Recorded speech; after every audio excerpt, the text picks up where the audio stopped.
السلام عليكم ورحمة الله. الحمد لله رب العالمين، والصلاة والسلام على أشرف المرسلين نبينا محمد وعلى آله وصحبه أجمعين. Today inshallah ta'ala we'll take few hadith from the Prophet عليه الصلاة والسلام in a great topic, and this topic is the brotherhood in Islam, the brotherhood for the sake of Allah. As Allah subhanahu wa ta'ala mentioned in the Quran, إنما المؤمنون إخوة.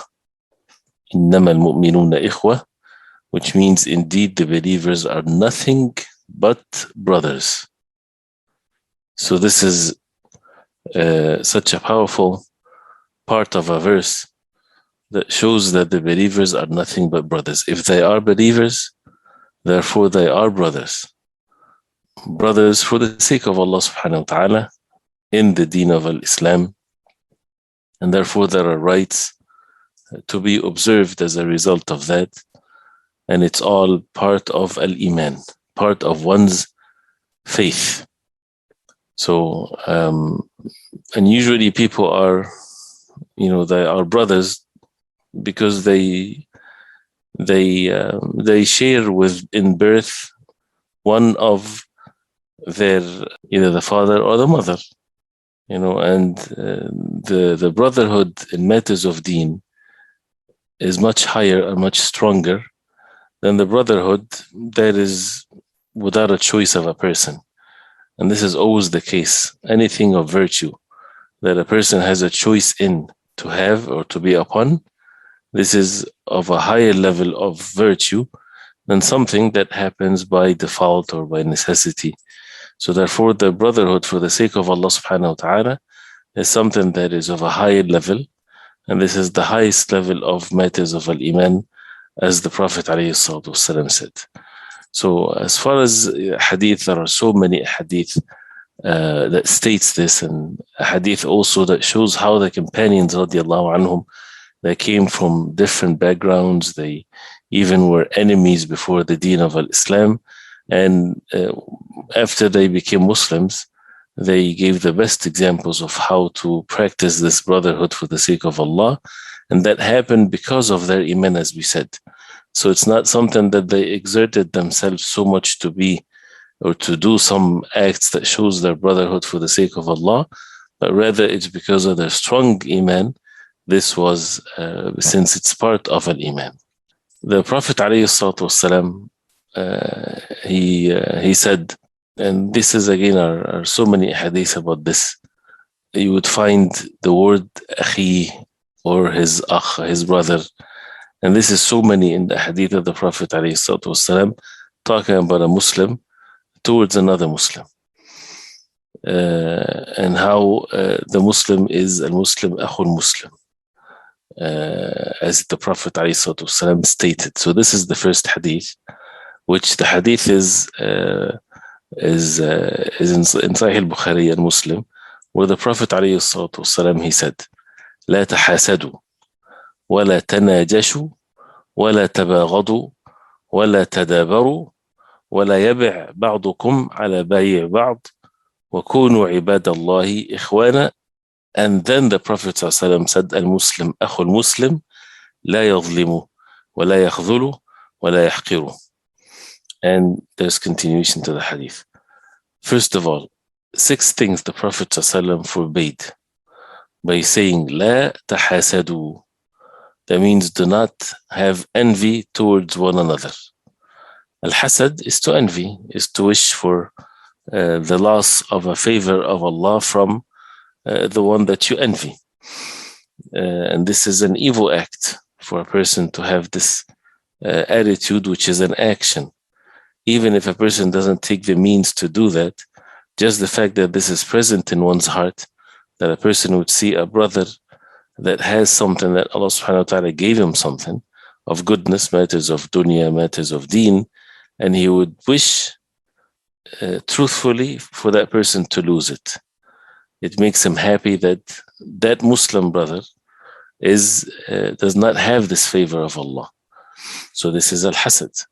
Whether the envious person, whether to have it or not, regardless.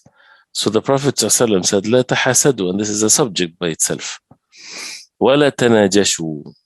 ولا تناجشوا. And najash is when someone try to purchase something by deceiving the other side. And this is in general. And a specific example of it is when there's something that people are trying to purchase in an auction, and everyone is trying to raise the price, or a person gives a price, someone else gives another price, which is permissible in the setting of an auction. And someone would raise the price not for the purpose of purchasing, but for the purpose of raising the price. He gets into the crowd, he start raising the price, whether he works with the auction themselves or someone else, just to raise the price without the intention of purchasing it. So it's a form of cheating, it's a form of deception. So the Prophet ﷺ is saying, لا تناجشوا, do not cheat towards one another and things like this. ولا تباغضوا. ولا تباغضوا, do not hate one another. Do not hate one another, do not hate a believer. And do not take the means that would make you hate a believer. ولا تباغضوا.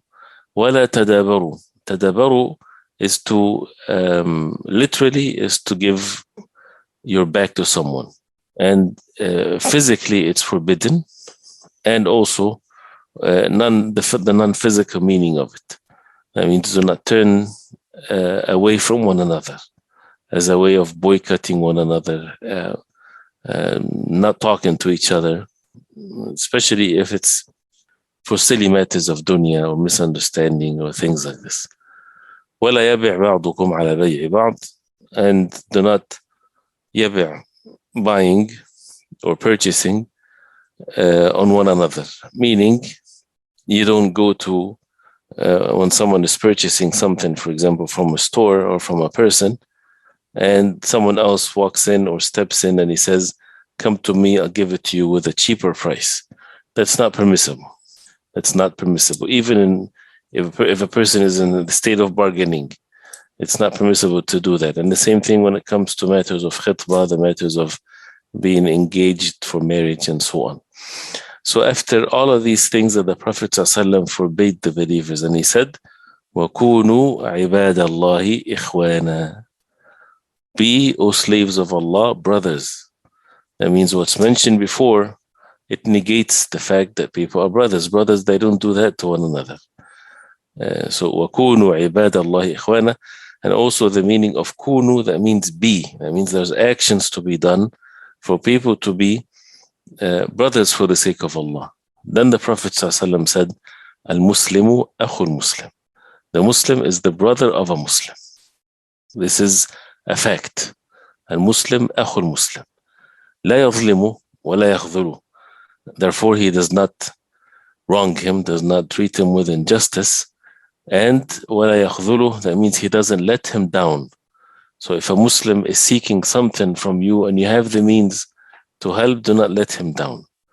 And of course, these things does not bring harm, does not bring deception. It brings all kinds of goodness. So if someone is deceiving or someone is not doing things in the proper way, it doesn't mean that we let him down when we help him to be against the evil within his own self. So لا يظلم ولا يخذله, but it's even part of that. If your brother is trying to use you in a way that is not benefiting for himself, you might let him down for the sake of Allah, so that he would not harm himself. And ولا يحقره. يحقره, that means he does not look down upon him. He does not look down upon him that I'm better than him because I have more money or I have status or whatever. ولا يحقره. So al-Muslim wa akhul Muslim, the Muslim is the brother of a Muslim. He does not wrong him, he does not let him down, he does not look down upon him. Then the Prophet ﷺ said, التقوى ها هنا ويشير إلى صدره 3 مرات. التقوى ها هنا, the taqwa is right here, and he would point at his chest, at his heart 3 times, عليه الصلاة والسلام.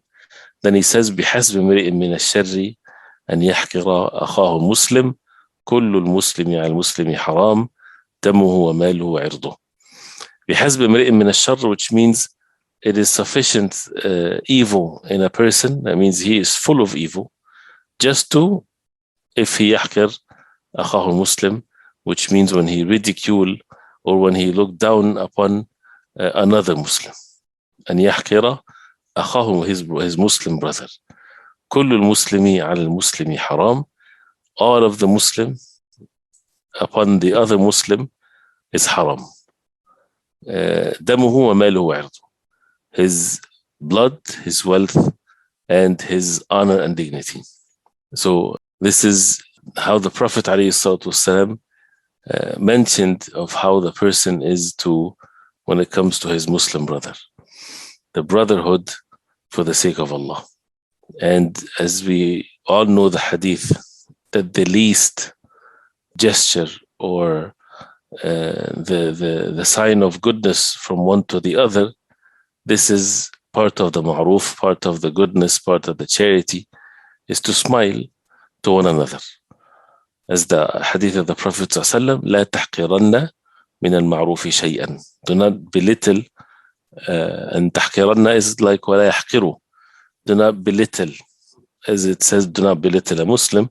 You do not belittle any of the ma'ruf, any of the goodness or the good deeds, even if you meet your brother with a pleasant face. So you might have a difficult day, or you faced all kinds of things that makes you sad and miserable, but you meet someone, right? Do not stay in that state, because that other person has a right upon you.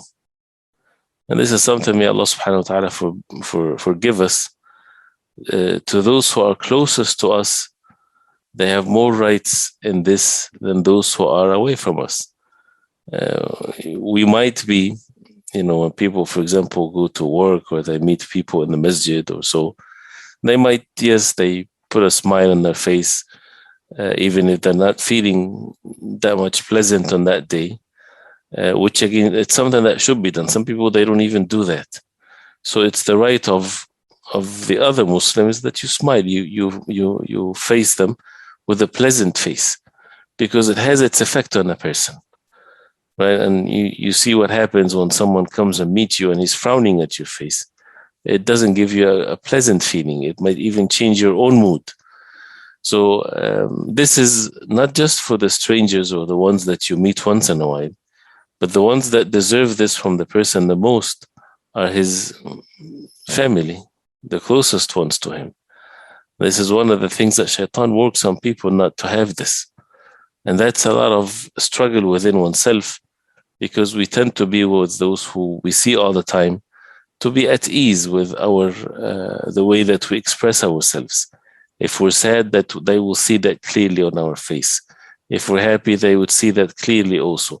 But, the Prophet ﷺ said that this is a charity, and do not belittle any of the ma'ruf, and it affects them. So to smile to one another, to show a pleasant face towards one another, and not to be sad whenever a person is sad, not to bring sadness, not to be affected with anything that happens by making oneself upset and so on, but rather to have that pleasant gesture to people for the sake of Allah, because it affects people. And that's why we should do that for the sake of Allah. Even as the Prophet, and if we go through these hadith that the Prophet ﷺ talks about the brotherhood and so on, like for example, there's the hadith in Bukhari and Muslim, where the Prophet ﷺ said, لا يبع حاضر لباد. With transaction, the things that are forbidden, it's because of this. A person from a resident, he should not sell something to someone that comes from out of town. What does that mean? When people come from out of town, they don't know the prices of things. So you know that, so you might take advantage of that person, so you give him something with a very high price. It's not literally that a resident person should not sell to someone that comes from as a traveler, but it means that the person should be, if he sells with the normal price of things, then that's fine. But to use the fact that a Muslim is a tourist, for example, sometimes people in certain countries, they would use the tourists because they know that they're coming to spend money, so they would charge them higher prices than the normal people, than the resident people. So the Prophet ﷺ is forbidding that. وَلَا تَنَاجَشُوا, as it's mentioned before. وَلَا يَخْطُبَنَّ عَلَى خُطْبَتِهِ. He should not go try to be engaged to someone that is already engaged by someone else. وَلَا تَسْأَلِ الْمَرْأَةُ طَلَاقَ أُخْتِهَا لِتَسْتَكْفِئَ إِنَاءَهَا. Even to the extent of which women toward one another, that a woman should not ask for the divorce of her sister so that she would get لِتَسْتَكْفِئ إِنَاءَهَا, which means literally to get from her plate, or for her plate to be poured in her plate. What does that mean? If when it comes to a woman asking for her husband to divorce his other wife, so that she would only get from him, not to share basically the provisions with her co-wife, if it's correct to say. So, because this is a sister, for the sake of Allah subhanahu wa ta'ala. As we know that it's not permissible, as the Prophet ﷺ said in the hadith, that a brother would boycott his brother for more than 3 nights. So if dispute happens, it's valid to happen. It's valid to happen. It's human beings, they're weak. Sometimes they get these types of things. So the Deen of Islam allowed the person to relieve himself for 3 days. More than that, it becomes haram. لا يحل لرجل أن يهجر أخاه فوق 3 ليال. It is not permissible for a man to boycott his brother for more than 3 nights. يلتقيان, they meet. فيعرض هذا ويعرض هذا. That turns away, this other person turns away. وخيرهما الذي يبدأ بالسلام. And the best of the two is the one that starts and initiates the salam. And of course, to reply with the salam, it's mandatory. And we know the hadith, which is one of the hadith that requires a lot of work, not necessarily physical. And it might sound easy, but it's one of the difficult tasks because it's done by the heart. And it requires for the person to purify his heart. This hadith, لا يؤمن عبد أو لا يؤمن أحدكم حتى يحب لأخيه ما يحب لنفسه. That none of you shall believe, none of you shall attain perfect iman till he love for his brother what he love for himself. There's a narration of this hadith, and I would end with that, inshallah ta'ala. And it's an authentic hadith. Anas radiallahu anhu, he said, I was with the Prophet alayhi salatu wasalam. And the Prophet ﷺ said that لا يؤمن عبد حتى يحب لأخيه المسلم ما يحب لنفسه. No slave attain faith or iman till he love for his brother what he love for himself. So Anas radiallahu anhu, he said, فخرجت أنا والرجل إلى السوق. I went, me and a man, to the market. فإذا سلعة تباع. There was a good or something that is being sold. فساومته. So al-musawama is when you bargain. There is no set price for it. So the seller, he said 30. So the other man, the purchaser, the one that is purchasing, he looked and he said, I will take it with 40. So the seller said, why are you doing that? ما يحملك على هذا? As if you say, what's the matter with you? I'm giving it to you with less than that. I'm giving it to you with 30 and you want to pay 40, which is a strange thing. Anybody wants what is best for himself. So the one that is purchasing, he looked again at it and he said, I'll take it with 50. So the other man says, what's the matter with you? Why are you doing that? And I'm giving it to you by less. He said, and this is how the hadith of the Prophet ﷺ affected them. He said, إِنِّي سَمِعْتُ رَسُولَ اللَّهِ صَلَّى اللَّهِ عَلَيْهِ وسلم. I heard the Messenger sallallahu alaihi wasallam saying, لا يؤمن عبد حتى يحب لأخيه ما يحب لنفسه. No slave of Allah believes till he love for his brother what he love for himself. وأنا أرى أنه صالح ب50. And I see that it's fit best, or it's best by 50. Right? Not to say, well, I got a good deal on it. He knows that its price is this. So why I would treat that Muslim brother in a way that is different that I would like for myself? If you switch roles here, if I'm the one that is selling it, I would like to get for it, it's worth 50. So I should give 50. People, if they do that, if a man do this, for example, his wife will say that you're crazy. Or if the wife, if someone does this, people would say that you're crazy. It's not to be extravagant in this. It's not to go out of one's way. Anybody would like to get whatever they want. No, it's to give the fair price and things. It's not just the concern of the seller, but it's the concern of the buyer also. Because if they are brothers, it doesn't really matter whether it's my benefit versus the benefit of my brother, because there's a hadith here. There's wahy here. لا يؤمن أحدكم حتى يحب لأخيه ما يحب نفسه. None of you shall believe till they love for their brothers what they love for themselves. And the easiest part is matters of dunya. And what applies first and foremost in this hadith is that a person would love for his brothers what he loves for himself in matters of deen. That he wants guidance for himself, so he wants guidance for them. He wants himself to be saved from the hellfire, so he wants for them also to be saved from the hellfire. If a person learning the deen with that intention, this is part of applying this hadith. You learn the deen so that you can benefit others, so that you can teach others, and so on. So may Allah subhanahu wa ta'ala make us among those who practice what they learn, and to make us among those who defeat the evil within their own selves and the greed within their own selves, and to do things for the sake of Allah subhanahu wa ta'ala. طيب, barakallahu feekum. We'll stop here inshallah because of the next class. Wa sallallahu sallam wa baraka Muhammad wa sahbihi wa sallam. Wassalamu alaikum wa rahmatullah.